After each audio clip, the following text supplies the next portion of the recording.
In our film, The Deadly Decoration, my production group decided that we should use an all-female cast to challenge the convention of female representation in film. We are representing a social group of feminists by using an all-female cast and crew. In post-production, we spent an impressive amount of time picking and choosing the perfect font and title style to use. We agreed on a red cursive font that fades in and then quickly fades out. We use this font, color, and style throughout the film to create a sense of branding. On our film postcard, we elected that it was best to use a different font so that it could easily be read.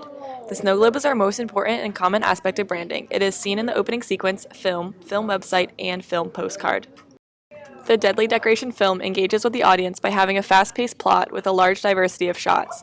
The audience will be taken through a Christmas-themed murder mystery through a series of flashbacks that are from the different points of view of the cast.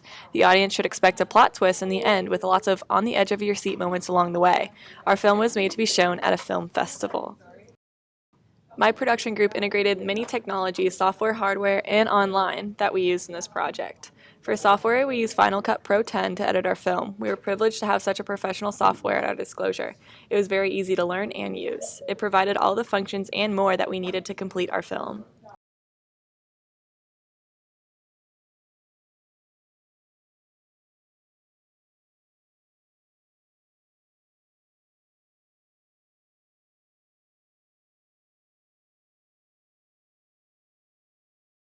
This is where the conflict begins. Hillary jumps up excited to open her present, but then realizes the last present is for Leah. We used the vertigo shot made famous by Alfred Hitchcock to portray the confusion in Hillary. We used a Canon EOS 5D Mark III DSLR camera to film our movie. To create our blogs and film website, we used WordPress. It is pretty difficult to understand, and it took us a lot of trial and error, but eventually we figured out how to format our blogs and website exactly how we wanted. As for uploading the film, we all decided to use YouTube to present our film. YouTube's uploading system is fast and easy to use, and it was perfect for our film.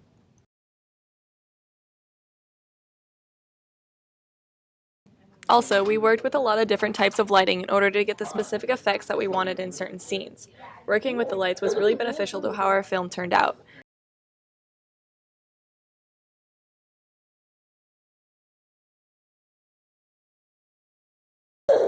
Shots in the interrogation room were where we played with lighting the most. We wanted to create an eerie and uneasy feeling. The use of many different shots keeps the audience engaged. The use of fade transition symbolizes the change in time from present to the past. We use the fade transition quite frequently, and it successfully represents the change in time throughout our film.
The next scene is where the falling action takes place. Detective 1 and Detective 2 talk over lunch when Detective 1 finally realizes who might have switched the names. The shot becomes closer and closer to each detective to symbolize how close they are to solving the mystery and to show emotion.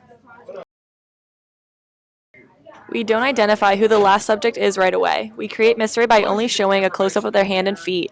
We don't reveal who the detective wanted to see until they are seated at the interrogation desk. We then switch to a different angle to show a wider view and a darker lighting scheme with lots of shadows.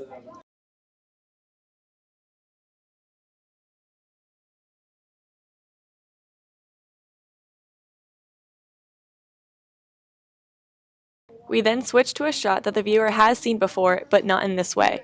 These shots begin to tie everything together, and the viewer is now aware of more information.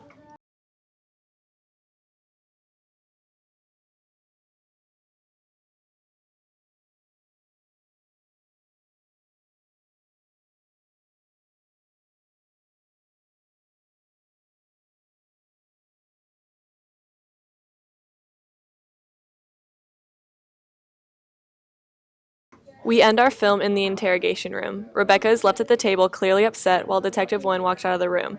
The sound of a door closing is heard to represent the case being solved.